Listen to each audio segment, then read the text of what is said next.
folks, Jordan D here from Hashtag Survival with podcast episode 8. Picture it, your plane crashed. Really any kind of way that you start into the game, I just really like my golden girls because I'm an 80-year-old woman and shut up. But yeah, how are you where you are? What brought you here? And at the end of the game, or the end of the time in the game, does it even really matter? Does it have any bearing on your enjoyment of the game? Does it have any bearing on what happens in the game, assuming there is or isn't an end? And I think off the bat, I think the one that goes that we joke about all the time is your plane crashed. Your plane Yes. crashed. It just you happen to land on an island with mutants and or zombies and or an island, but also only you survived magically.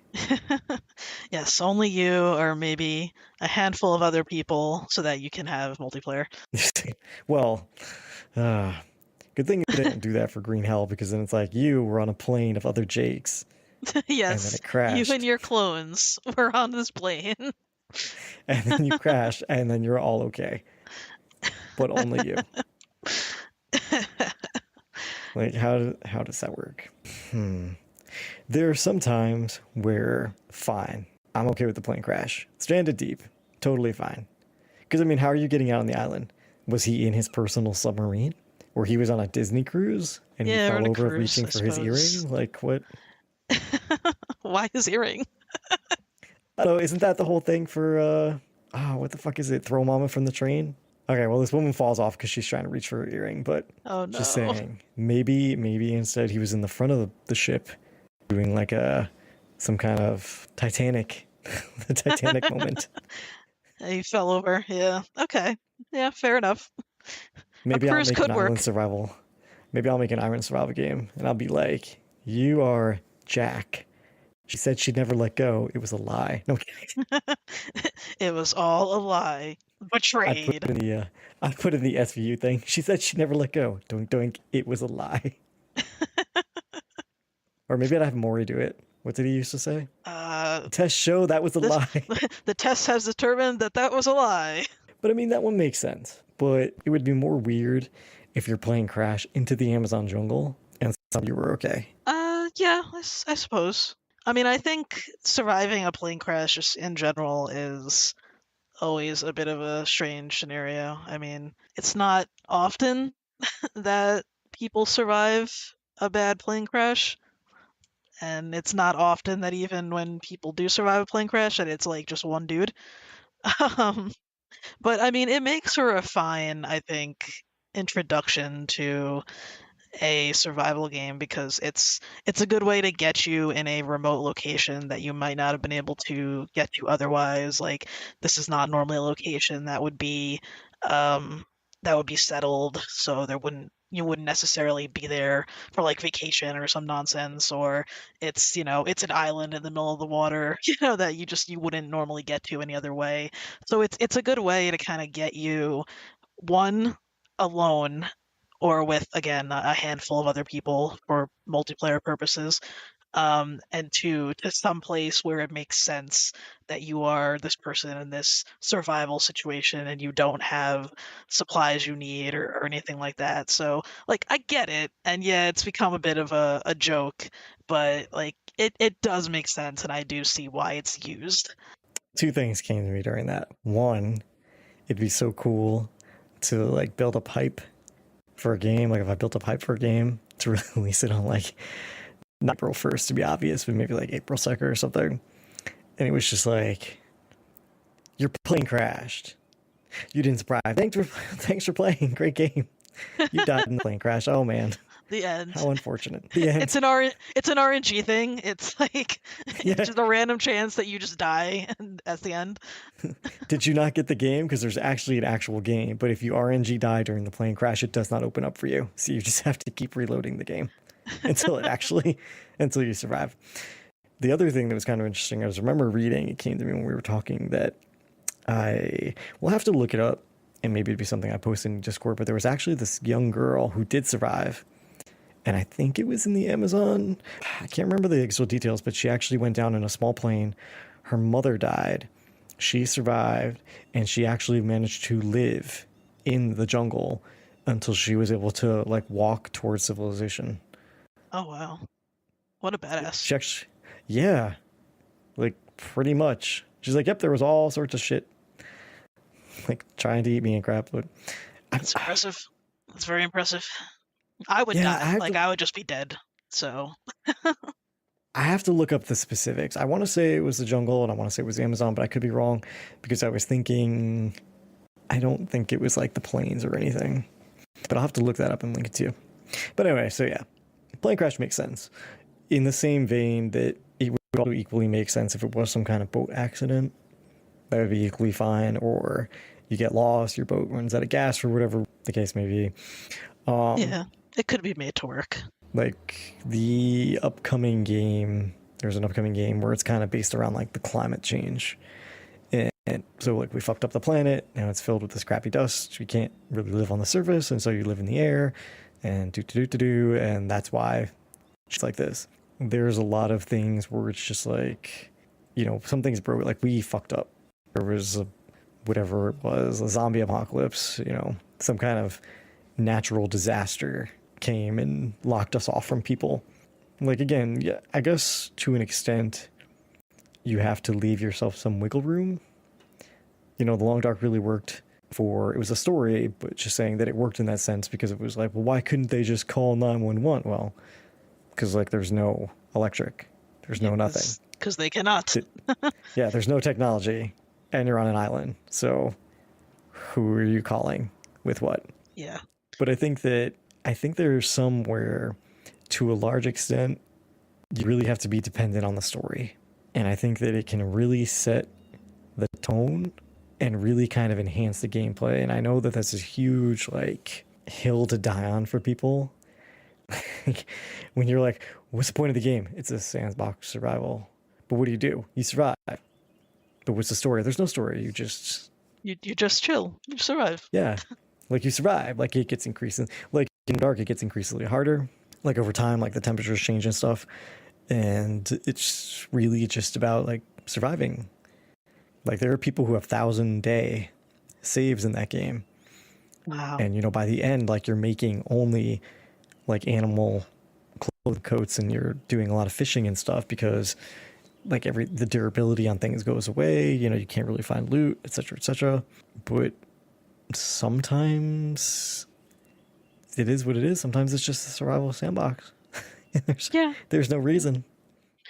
Yeah, and you know that's fine. I think like I like when a game has a story. For me, it sets the mood and it puts me in a certain mindset to get into the game. So like I love when even a sort of a game that's meant to be this sort of like sandboxy sort of thing. I like when it has some sort of backdrop of a story, even if it's kind of just like very light or only like implied through various things. But I also like I could take a game that has no story as well, like as long as it's fun, you know. Um, so I like it, and I think that a good story it really adds to the experience and to the environment of the game. But at the same time, like if you really don't want to do a story, like then okay, just focus on making your game fun, and that's probably fine. Yeah, that's fair. I mean, there are definitely ones where I'm really not a story person. I have an incredibly hard time. I like stories when they're in between the covers of a book or on my Kindle, you know, on my on my iPad. Same thing though. But like I like stories like that. I like to be able to read like how things are progressing or what someone's thoughts are, or, you know their backstory because I read it. It's hard for me to translate that love of story in books to the TV, for example, because this is depending on the series, obviously, and the story, blah, blah, blah. But I can't take it when you have to like really fucking drill things with like that really overhanded, like, or that heavy handed repetition. Like, I get it. He's a dick. I get it. They were very poor. You know, I get it. He's very funny or he's very sexy or women drop their panties or whatever the case may be. Or, you know, they do little like I don't know, overdone dramatic things to make a point. And so I think that really plays into games with me too, where like I have a hard time doing stories in games because I don't like being like I don't want to be Bob. I don't want to be Bob who's trying to save the village. Like maybe I hate these people in the village. Maybe I want them to die. Maybe I don't have time. Maybe I want the dragon to win. Like I don't want to be forced into being Bob. And there's a whole spectrum of stories like some you're Bob and you have to save the village, but you could do whatever for 500 hours and then it just kind of kills in the background. And some it's really just like ABC, like you're Bob, do the thing, save the village, end of game. And I think the ones where from the games we've played that have story for survival, I don't like when it's like a big thing. Like the forest was perfect. It was kind of like you crashed, don't know what's going on, figure out little clue things. You know, it kind of developed organically as we fucked around. And then we reached the climax, and, you know, that was it. And I think that was perfect. And it was just, like, the entire thing was just long enough to make it interesting, but not so long that I felt like it was dragging on and on and on. Sure. Yeah, no, I mean, I think the forest did it well because there was a story there and there was you could either just take like the bits that it gave you blatantly, like okay, your son is missing, you need to find your son.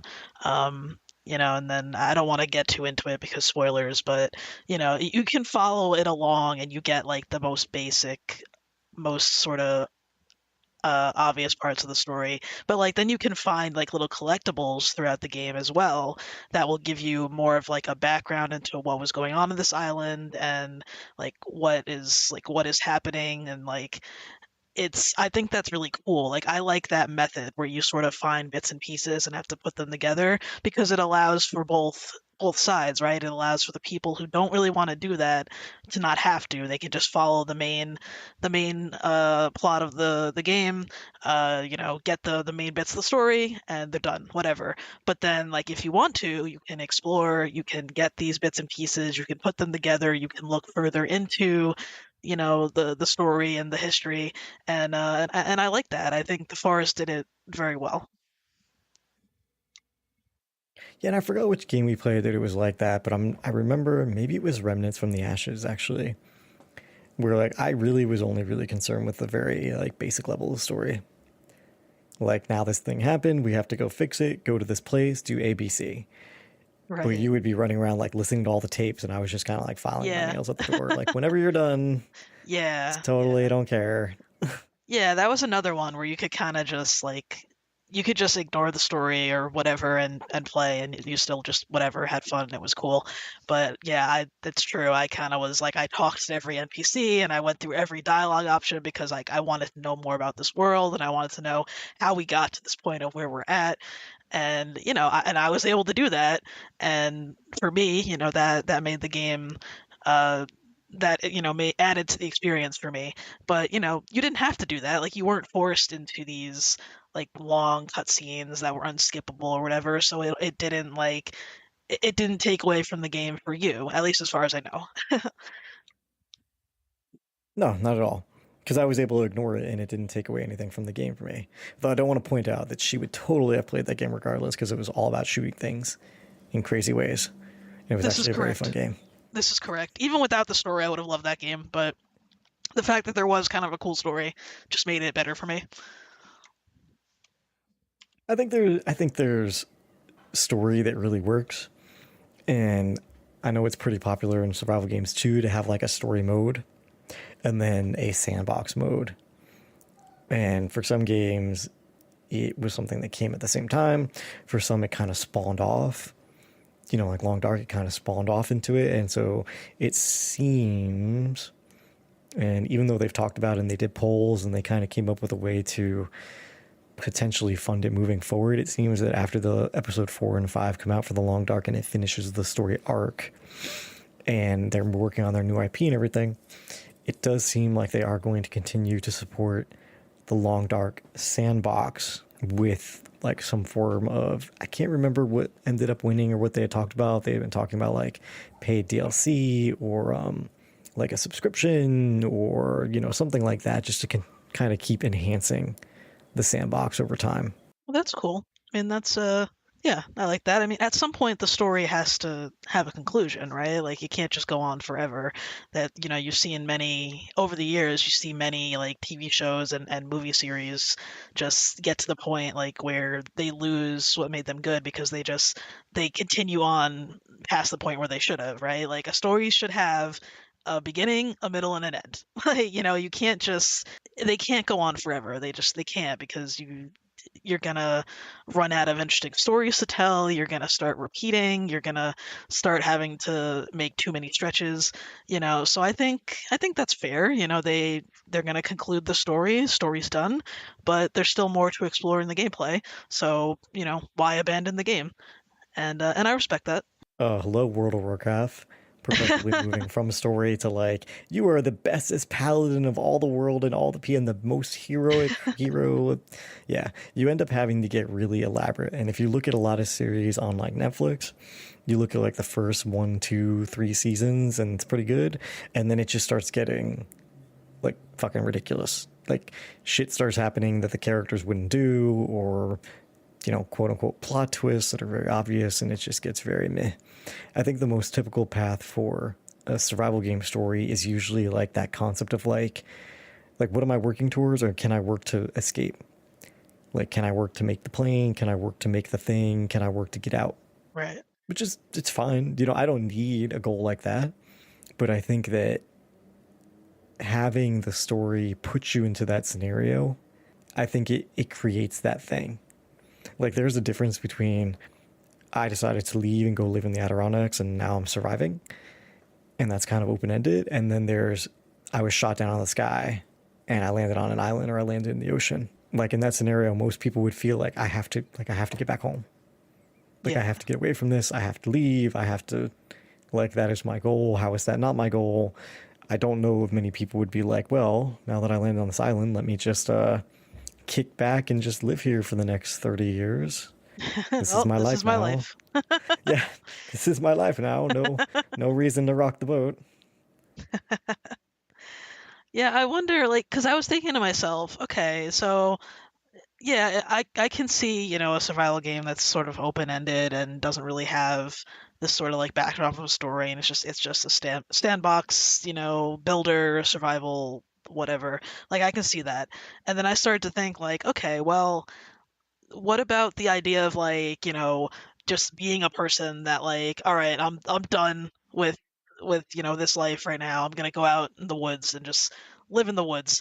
Like, what would that work as like a backdrop for a survival game? I wonder. Like, part of me thinks no, because there's no sense of like that's more of a you lose the sense of like, oh, I need to survive. I need to get out of here. I need to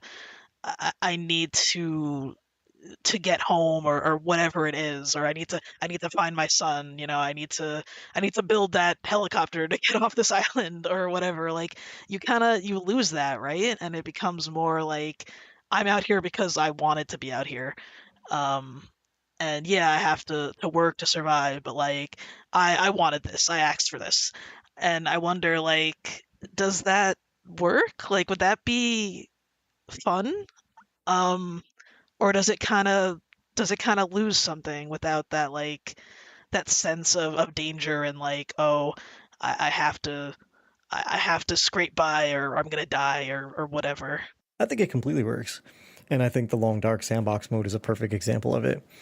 Because if you're like me and you've never done the story, you don't really have any kind of background about Will or what he's doing, or that he's trying to meet someone or leave or anything like that. And that game is like one of the pinnacle of survival games in terms of just complexity of the mechanics and just being on that knife's edge where you could just get fucked, like thinking you're going to go out and gather wood, or you're going to go look for mushrooms or something like that. Like it really just screws you so easily. And I think that those things can work. I just think that you wouldn't be able to half-ass the mechanics in the world. You wouldn't be able to be like, oh, it's just one, like to have it be like that. I don't think you'd be able to be like, oh, well, it's just, leaves on the fire for burning things. And there's only one animal that can be eaten in the entire game. And you can have endless stamina and you don't get sick and you don't take injuries. And like you'd have to do all these things to really make the world just as immersive. Because even if you decided to go and leave, I mean, go look at the show alone. Like they choose to go do that, and that is plenty. Like, Right. surviving by the seat of your pants, like fucking up. I mean, how many of them have to tap out? Obviously, they're not going to let them die on TV, but imagine if they were continued down that path where they do have to tap out and there is no tapping out. Like, I could Yeah. conceivably see some of them dying. Yeah. No, that's true. And I was just, this just made me think of I hope I get his name right. Chris McCandless. The kid who they made they based that movie, and there was a book on him, Into the Wild, I think it was called. I have it Um, sitting literally 6 inches behind me. I love there you that go. book and the movie. Yeah. Yeah, like, that poor guy, like he went out there and he wanted to like live off the land and sort of do this whole like survival thing, and it didn't work out for him because it was too harsh, and he wasn't prepared for it. And that's very sad, but I think that's a good example of how you could still make that work. Like he chose to be out there. He went out there willingly, and unfortunately, he couldn't him against the elements, and he lost, unfortunately. And so I guess you could still build a game around that sort of experience, because the danger doesn't go away just because you've chosen it. What's really interesting about that is that, unlike a lot of people who go out and try to do that, he actually did really well. He went to basically a portion of like the last wild frontier we have, which is up in Alaska, and he went out there with very little gear, basically regular just clothing and everything. He had these boots that this guy who driven him up to the trailhead had given him. He had some pounds of rice, a couple of books and everything, and a rifle with some ammo. And he actually did amazing. He kept a journal each day of like what he ate and stuff. He was shooting small wildlife and things. He actually killed, I believe it was like a reindeer, or I think it was a moose. Which, I mean, this is the kind of stuff that, I mean, you've seen from, now granted they don't have guns in Alone, but like you've seen how many of them spend just days, months not being able to catch food or anything. And he was actually doing really good. It's just when he had made the decision to go back, and he tried to go back, but the stream that he had crossed that hadn't been a big deal when he came had actually, because of runoff water, turned into like this insurmountable kind of thing. And so he doubled back and went back to the bus. And by that point, there's a back and forth with it in the one book. I forgot the author's name, but basically they were trying to figure out, because he had been getting weak and he had been keeping these kind of journal entries, and they're thinking that he might have accidentally kind of poisoned himself, possibly through like this plant or these seeds, or through something that grows on the seeds. And so he ended up getting really weak. Like when they found his body, he was like 70 or 80 pounds or something. Oh Like no. he just got too weak. But the thing is that if he had been able to go like one direction on his side of the stream, there were cabins farther down, and another way there was this basically like a method to cross the river, this pulley system with this like carriage thing. And it was only actually, I think, a week or 2 weeks after he passed that actually hunters that were in the area found his body at the bus. So, I mean, he was really like, it was just bad RNG, and that he didn't carry anything with him, like a map or anything. If he had looked at a map I'm for two sorry. seconds, I'm sorry, I don't mean to interrupt, but the fact that you just said poor Chris McCandless just had bad RNG. It's like, I mean, but I know if what he you hadn't mean. got, Yeah, I know what you mean. yeah, Yeah. but this is what I mean. Like, even though it's a tragedy, obviously, I always get frustrated when people are like, "Oh my god, well he couldn't do it." Like, maybe it's like, but he did it. And I'm pretty sure that if I dropped a lot of these people who armchair, detective about how much they would have survived, it's kind of like I would have shot the guy with the gun. I would have scaled the mountain. Burr, burr, burr, burr, burr. Like, he did it. He did it. He was pulling it off. He was doing really good. If he hadn't gotten sick, he might have been able to keep himself going until the hunters came. If he hadn't gotten sick, he might have been able to keep himself fed until, you know what I mean, until maybe the season changed and then the river was back down. Like, Yeah. it's a lot of things that kind of worked in tandem to just screw him at that point in time. But he was very, like, not near the end, but he had actually posted a picture. He made a picture on his camera where he was just basically like saying goodbye, and he knew it was going to happen. And it was just, it's a really good book and a really good story. But So there I you think go. You this, have Jordan's recommendation. Read Into the Wild. Um, I have it. I like it. Like I read it like probably once a month. I just think it's a really interesting, I think it's a really interesting kind of way people do things. But I think that type of game would totally work. Like I said, I just think it needs to be something where you can't skip things. You know, you're not relying on fancy building with solar panels and fridges and, you know, blades that chop up zombies. You're not relying on giant hordes of zombies. You know, you're not relying on other players PvPing and doing the game. Like, you have to double down on everything. Like the atmosphere, the mechanics, the realism. Like, you know, there's nothing that's going to carry you or that people will gloss over it and be like, well, you know, the building was shitty, but the zombies are cool. The survival aspects right, were shitty, but the mutants were good. right, yeah.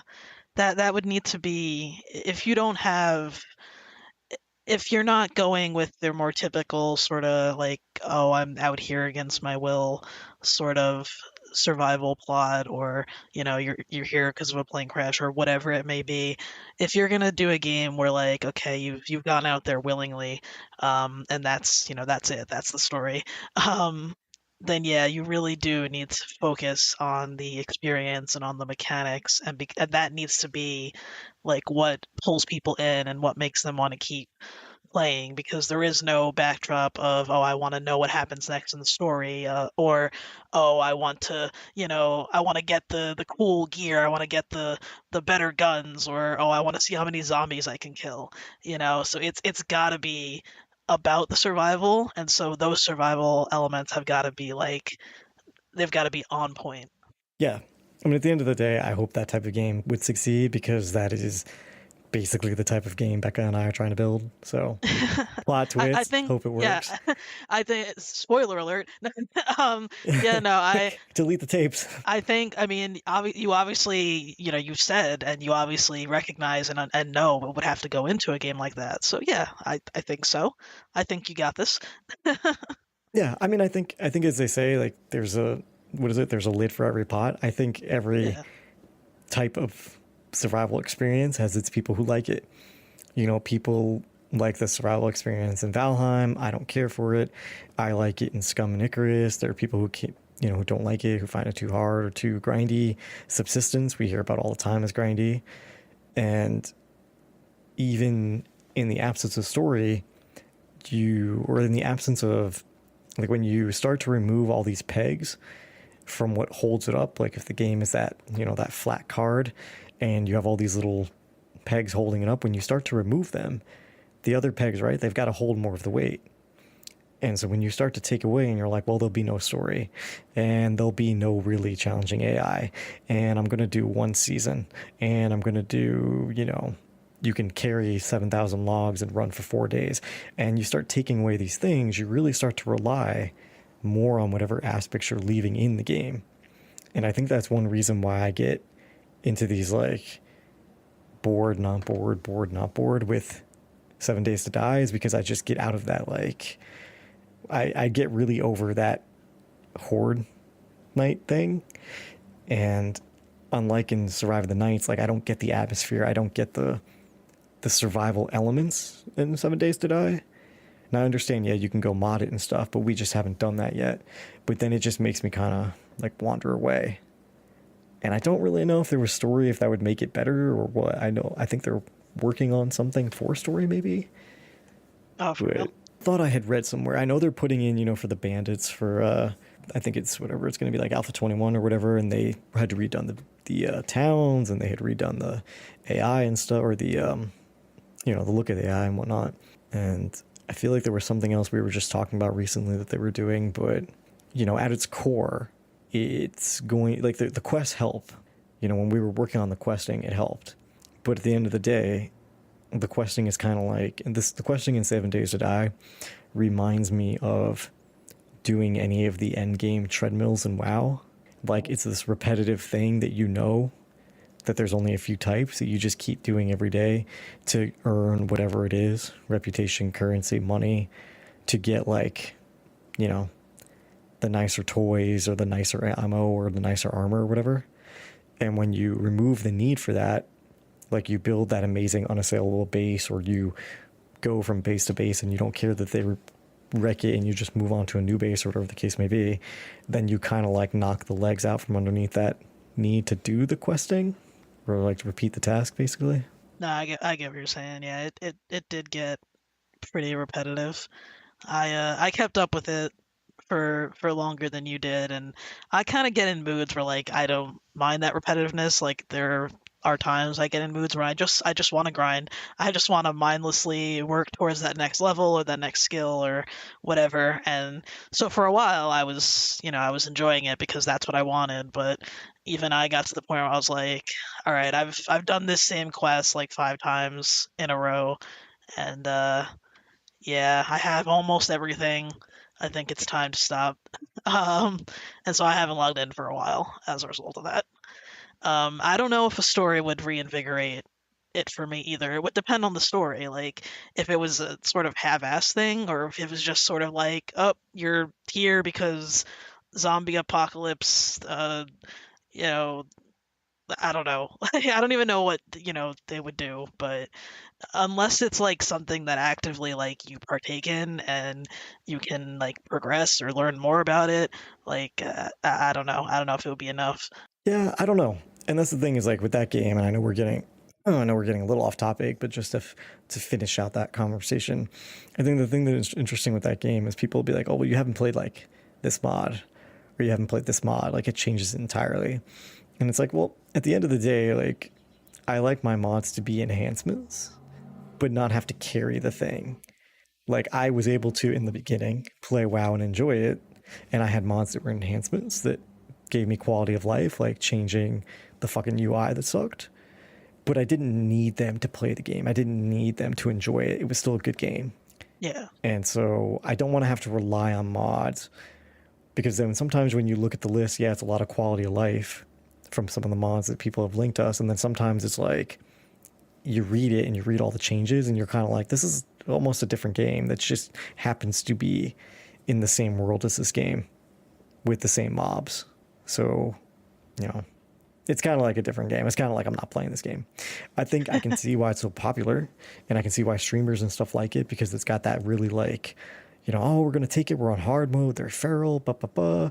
But in terms of like, not even replayability. The thing with the forest, to get back on track, with the story in the forest and the gameplay, it really made it that I just needed to do it once. Like I played it with you. I think we got exactly 45 hours. And that was with, some fumbling around, some exploring. We had fun. We killed things. We laughed on stream. We stumbled upon a story and unknotted that whole tangle. And then I think at the end, after we had finished the story, we played a little more and dicked around with some building and stuff. And then, like, that was it. Like, I was very content to put it away. I could see picking it up and playing it for like putting it on hardcore and just trying it just to fucking see like how much worse it is for us or something. Yeah. But I wouldn't just play it to play it because like I don't want to redo the story, and the survival aspects in terms of mechanics are really not there. I would just go through the whole like, now you have the baby mutants, now you go to like the slightly harder mutants, now you have, Legsy, blah blah blah blah blah. Sausages. Yeah, like I would work my way. It's just one of those, passage of time things. But like, do I hate it? No, it was perfectly great. Like, I'm more happy with that game for 45 hours than with some games that I've tried to sink double that amount of time in. Right. But, you know, I'm fine with some story and I'm fine with it just being pure sandbox. Either way, I think it's just a really neat way for them to set kind of like a bit of a tone for people who might need it, for people who might want a story. You can just do the basic plane crash, but yeah, give them that thing to work towards. Like, I haven't even like air quotations completed Stranded Deep, but I'm pretty sure you build something in like Escape, something. That's what I understand. Like, yeah, we didn't really get even close to far enough to see for sure, but that was my understanding. Was that was kind of the goal, was to, you know, build and get progressively like better stuff until you could build something that flies to basically get you back to civilization or whatever. And I mean, when people are like, okay, the realism, right? Like, oh, the realism. Oh, you wouldn't want to be on the island. Like, realistically, you try. Okay, yeah. Realistically, if my plan went down, I floated ashore on an island, assuming I didn't drown because I can't swim, then yes, I would try to Shortest game hope that ever. someone. Yeah, I know. Well, that's what I mean. Is like I would try to hope I would get home. But you know what? I guarantee you, I wouldn't fucking do. I would never figure out how to build a gyrocopter. Okay, Yeah. like Yeah. I also wouldn't be holding my breath for fucking 5 minutes to go down into the shark infested waters to go through the ship to look for shit. Like pick your fucking mountain to die on for fucking this. Like I'm gonna cling to realism because you can't shit and piss. Okay, we'll go point out all the other things that are not realistic. So I understand that, for you, like the story is not really for the most part, for most games, you don't really care about it that much. But if you got to like choose, uh, you know, let's say you had like your perfect survival game and or whatever, and then you got to choose what kind of story, like it would have a story, and you got to choose what that story and that backdrop would be. What like type do you like the most? Like what sort of feel, what sort of like themes, um, what sort of environment like do you think is the most interesting? Hmm. So you're doing story type like your method of conveyance failed and now you've crashed, landed, sunk, drowned, whatever onto the place, or I guess just like in general, like if you had a game like let's say it had all of your perfect sort of uh mechanics that you could ever want, and then you got a chance. Okay, now you get to give it a story. Like what sort of story would you give it? Like what would be like would your perfect thing just be, oh, no story? Or like, is there like a type of these sort of things that we've gone through, like natural disaster, sort of zombie apocalypse, man-made, whatever? Is there like one of those that stands out as like the most interesting to you that you would find would be the most fun to like play through or play as a backdrop? probably just go with the really plain, just you're choosing to go out and do this thing. Right. You're choosing to go to X place and you're choosing to live in X fashion with X things. And that's kind of like, you know, how it goes. I don't think it would be some dramatic, like, there was a plane, your helicopter was shot down, there was a mysterious purple dust that turned everybody into soulless vampires. Like, I just, it isn't the kind of thing I would be able to take seriously in, I don't know, like most books and things. So I wouldn't be able to really feel like I was very into it.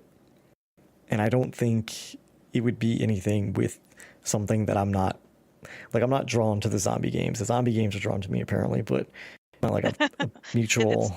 it's hard not to be like they're everywhere. You throw a rock and you hit a zombie game, so In survival, if you're like, I want a survival game, it's like, well, I hope you like zombies, because if not, you can play, I don't know, you can play Raft in Valheim.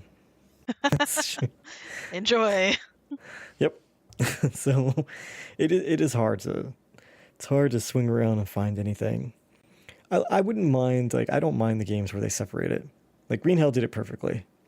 Like, Mhm. you were dropped into the sandbox, perfectly fine, and you were dropped into the story, perfectly fine. And I actually did complete the Green Hell story, and part of that was because I was kind of working for them and doing their server, and I needed to know what I was doing. But I also did it because it was interesting. Yeah. But I feel like I had you play the sandbox with us before I took you through the story. And I mean, I think it's interesting to go and see like the docks or the drug house and just be like, oh, what could it be? Don't even know.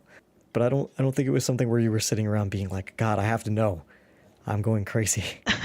No, I mean, yeah, we did. The first time that I played with you and Becca, we didn't really follow the story. Like, I think we did the first couple parts of it, but then we kind of just whatever ignored it and just did the sandbox. Like, we looked around for a cool place to make a house, and we did the building and stuff.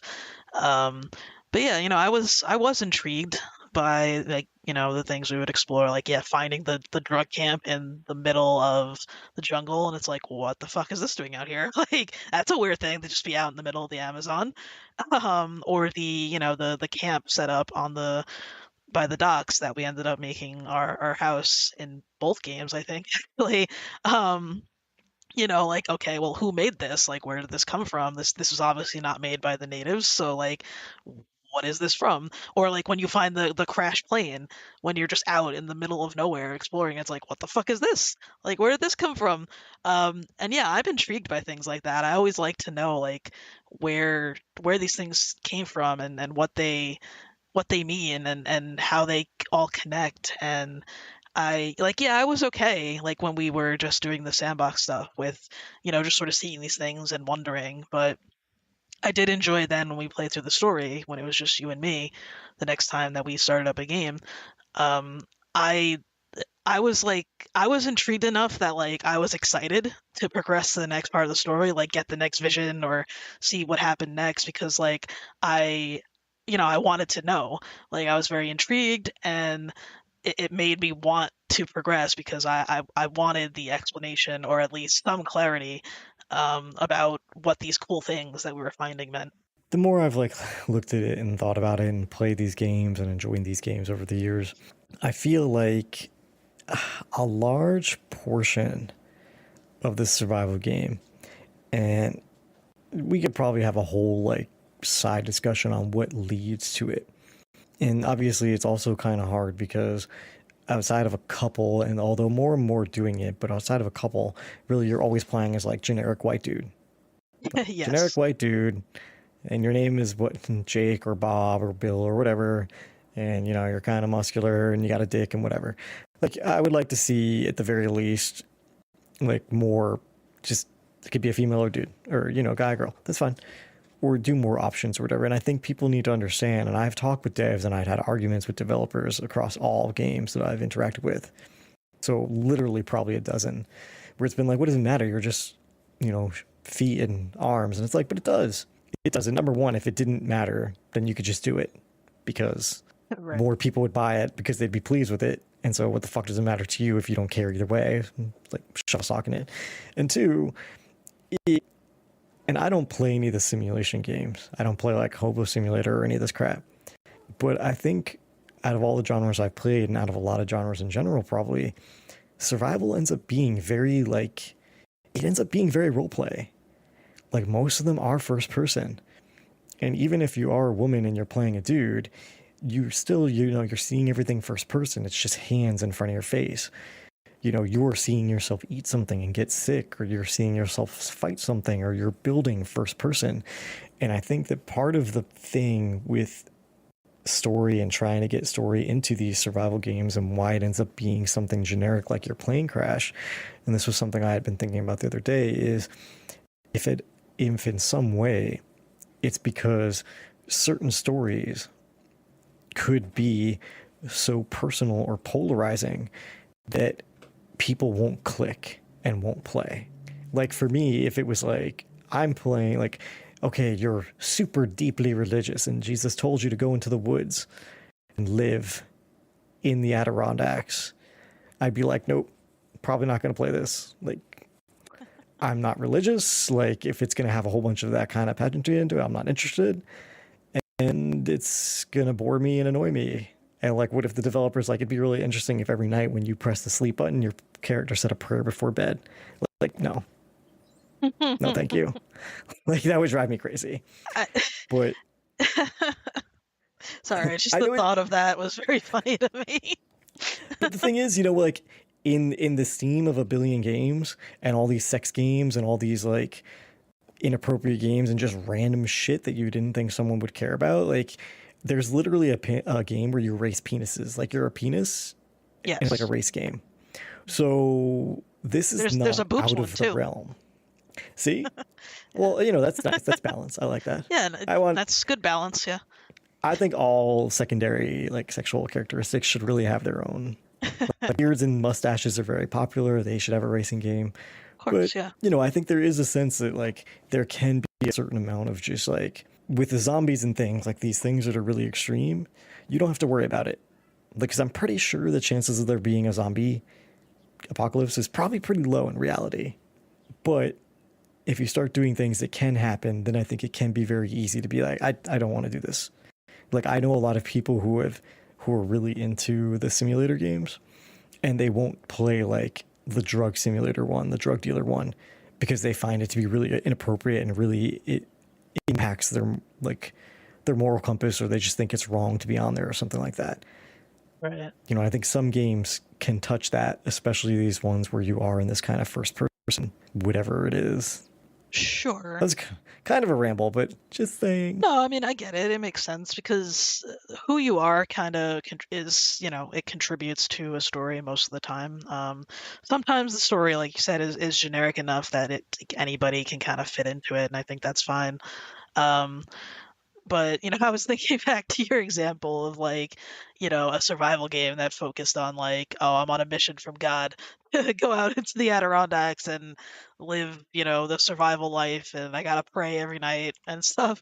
And like, yeah, you laugh about that, but I mean, there's probably an audience for that. And I think that like, if if for me, like, not not to like get on a soapbox or anything, I'm gonna try to avoid doing that. But as Don't a think. woman, as a woman who grew up loving games since she was, a tiny girl, when it was still weird for girls to be playing games at all, I kind of had to learn to be okay with playing protagonists that were not like me, because other than like Lara Croft, um, I'm sure if I sat and really think about it, I could think of maybe another one or two, but you didn't have a lot of cool, strong, capable female protagonists when I was growing up as a young gamer.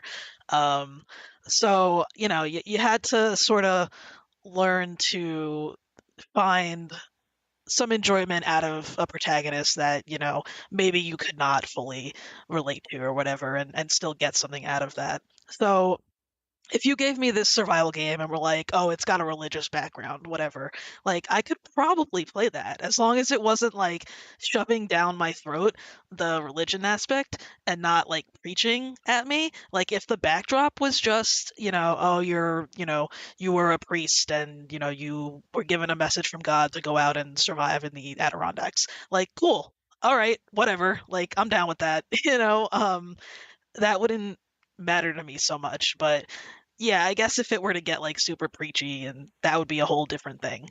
But I guess to sort of to bring it back to how that like all comes together with like story and everything. Um, I wonder if that is why, a lot of these survival games do tend to have more generic stories and backdrops. Like maybe it's just easier, you know, to maybe from like a development standpoint, and also from like a controversial standpoint, or whatever. I don't know, but maybe. Yeah, I mean, it very well could be easy, and it could also be like any other thing where you're trying to sell a product to people. And, you know, if you go really down into being super specific and niche, then you have to make sure there's enough people who support that. And if not, you need to go generic. And what can be more generic than you have a whole bunch of guns and you're shooting at zombies? And that's literally the basis of like everything. It's just like every other game, every role-playing game, every RPG is more like, you know, you're the hero or you're the person who's, you know, leading the group. Like, you're never the hanger-on of the group. You're not the person who's like barely tolerated, who can't really fight well. Unless there's like a specific one for that. But oftentimes, like, you're the leader. Like, you're the excellent swordsman. You're the, whatever the case may be. Like, those are the things that people want to be. No one wants to be the hanger-on, whatever, especially if they are that in real life. Just saying. But, you know, the same thing with the survival thing. Like, no one's playing this to be like, oh, by the way, you're like, you know, super, super weak and can only carry one twig at a time. Like, I just think it's one of those things where it ends up being, you know, one of those. I'm trying to look and see with my cats. So if the mic got quiet for a minute, that's because I was turning my head to fucking stare at them in a deadly fashion. Make sure they weren't up to There's, shenanigans. well, they're like, your podcast is going into our dinner time, so we're about to unplug your mic, just FYI. We're about to rebel, just so you know. Just so you know, there's 8 of us, so we can end this podcast shit really fast. Just won't be such a podcast without a TV or without a computer, will it? Guesses. But no, I think it's one of those things with the the story, the how you got there. because you can include the how you got there as part of the story of it, even if there's nothing more beyond their plane crashed. Like that's still you still know how you got there. You didn't get there through UFO. You didn't translocate like your plane crash, and so I think for some people I've seen, even on Infected, we have a fan fiction board where people just write fan fiction. And I've seen in a lot of these games where people will take the beginning thing, and like in Subsistence too, a lot of people like that there's no story. You were just dude in the woods with some other shirtless dudes. Really weird, but whatever. No judgment. No, I'm kidding. But like, and you have guns and you're shooting things and you're surviving from bulls and bears, and they'll just come up with their own story. I've seen like you're a conservationist who's like you're fighting against the hunters because they're, building these weird forts all over and bombing people. What is going on with those hunters? Extreme hunters. I mean, maybe the hunters thing is like someone told them to be shirtless and run around in the woods like a magical little... God told them. Yeah. But that's what I mean is it could be anything. And so when you keep it, I think for me, because survival is so close to roleplay, and it could be because of my strong background in the AOL chat rooms of Yonder and Yor, but it's so much easier when you leave it open-ended. Like, leave it open-ended, let me fucking figure it out, give me a really good detailed sandbox, and I'll just make my own story. Because fucking, not even just for early access games, but also for AAA games, like, sometimes the shit you force down my throat is shitty anyway. So, at least this way I can entertain myself appropriately. Well, I think that approach can work along with a story as well. But it would have to be more of like the type that I was talking about earlier, where it's not like, you go from point A to point B to point C, you follow these breadcrumbs that we have laid out for you, very specifically, very obviously. And it would work more for that would be just sort of like a backdrop of the area that you're in or whatever, or if there is some sort of like you're there because of some catastrophe or whatever, some sort of background about the catastrophe that occurred to get you to where you are. But like just pepper it around the map, like let you like find it while you explore, and then just call it a day there. Like that still allows for a story to be there, but it allows for you to build your own story of your character in this situation. So I think that they, I don't think they're necessarily separate. I think they can work together very well. I think the way the Forest did it was perfect. Like, and I understand too, like for a lot of developers, especially the tiny teams and the ones who aren't just like a cog in a bigger wheel, like this is your creative thing. It's your creative outlet. It's your version of a story of a TV show or a play or whatever. And so you have this idea in your head and you want to convey that story. And maybe you have more of a story than just your plane crashed or your son is missing or whatever the case may be. And that's great.